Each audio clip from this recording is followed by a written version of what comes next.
What's up, you guys? My name's Jesse and welcome to my channel. So today we finna try and figure out what's going on with the door locks on my mom's Jaguar XJ6. They stopped working out of nowhere, and during that time there was 2 break-ins. The first time they took her amps and subwoofers.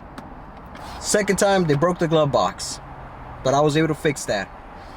And they also pried open the sunroof, but I was able to adjust it back. So during that time, I was busy with working on cars, and I decided to take the Jag to a local shop to see if they could pinpoint and figure out what's the issue with the door locks. That way, they could give me an idea, and I could replace it and save some time. I was wrong, bro. They took me for $150. They charged me $150 just to tell me that the system is fried, and that I have to pay $900 to get it fixed. I'm like, hell no, there ain't no way. There ain't no way. So this is not finna be a how-to video.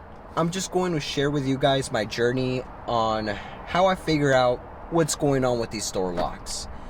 So hopefully I get it fixed, because I don't want nobody to be breaking in this car anymore. It's my mama's baby. Alright, let's get to it. So the first thing that I've done is replace the key fob battery. This is an aftermarket key fob, a Viper aftermarket key fob, and no luck. Still doesn't close the doors. Now let's move on to the second thing.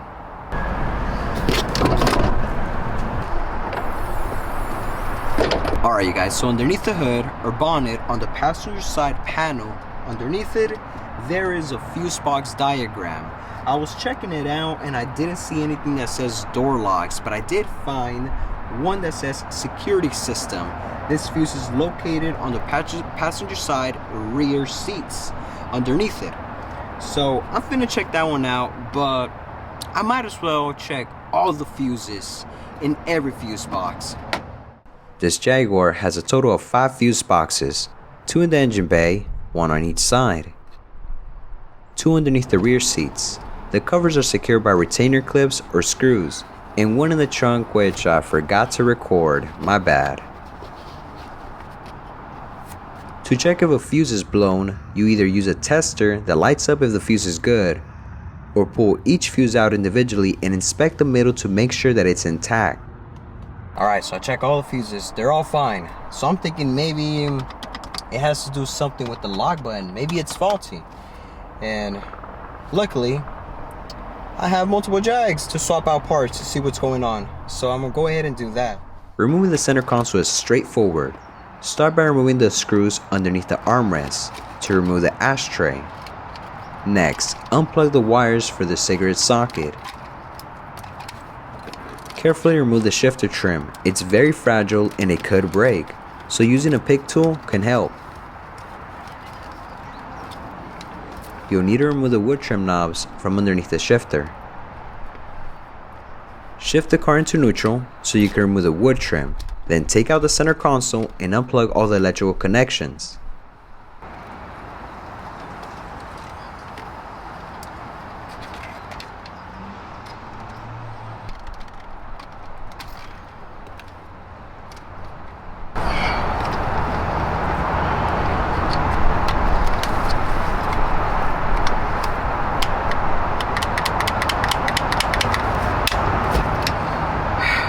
No luck.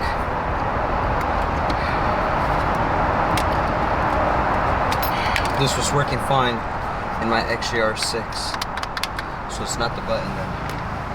So let's see if there's anything disconnected in the aftermarket alarm system, the controller or memory box, computer, whatever it's called. Normally they're always I'm sorry, you guys, I'm getting tired. Normally they're underneath the dash, probably zip tied or just tucked away in there. The panel underneath is held down by 5 or 6 Phillips screws.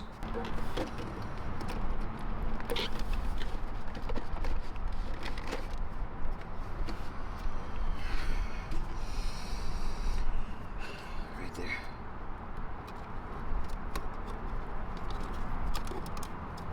I checked all the connections and I followed the wires and I saw that everything was properly connected.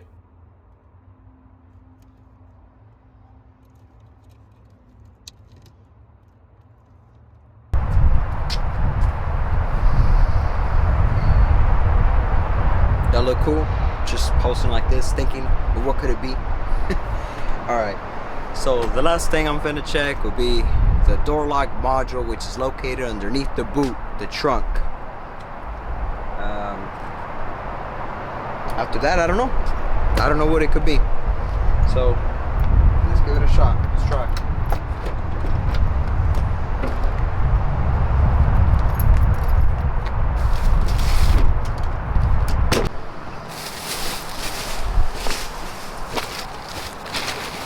My mom would be going to the beach all the time, so that's what she got all this stuff.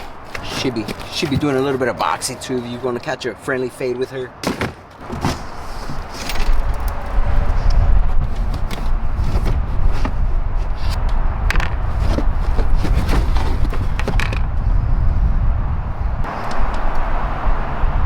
As for the door lock module, it's secured by two 10mm nuts.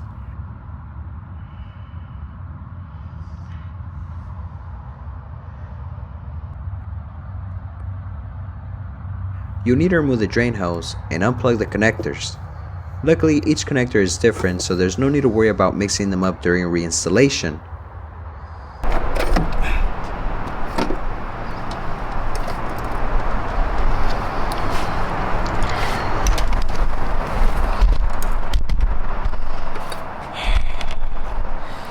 Alright, y'all see me?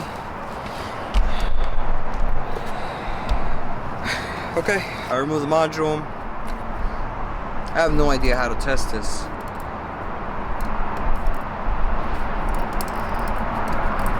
Y'all hear that?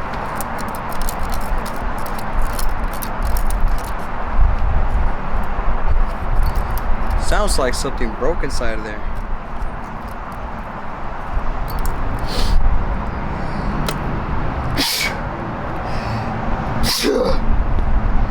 Thank you.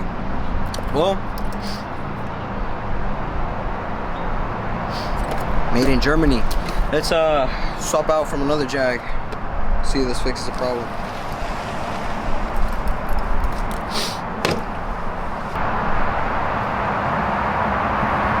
Alright, check this out. I got this other one. Y'all hear that? You don't. There's no noise. So that's probably the problem. Let's install this one. Alright, let's see if this works.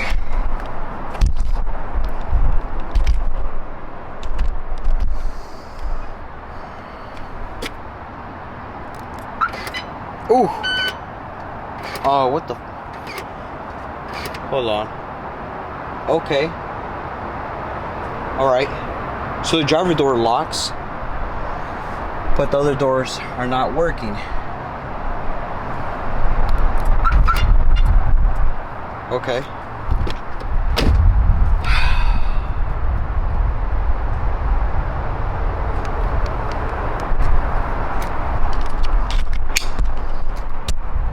Alright, so what I'm thinking is, since we installed a new module, I need to reprogram this key fob so the other doors could work, the other locks. The problem though is that since this is an aftermarket key fob and it has its own separate system, I'm not sure if you could program this with the Jag. But what do I know? I'm just a hood street mechanic. Alright, so I'm able to lock and unlock each door manually, and the driver door is working perfectly with the key fob. Yeah, it sucks that if my mom ends up having a passenger, she has to get in the car first, then manually unlock the door for the passenger. It's an extra step that nobody wants to do. But most of the time, my mom just takes this Jag to work, and wherever she ends up going, she meets up her friends there. I need to study, read more about this Viper aftermarket alarm system, and also learn more about the security system on this XJ6. I'm hoping after reprogramming this key fob, all the door locks will work. Let me know you guys' experience. If y'all found this video helpful, hit the thumbs up. And if y'all enjoyed the video where I chopped it up more than just doing voiceovers, also let me know. Thanks for watching, and I'll see y'all in the next one. Late.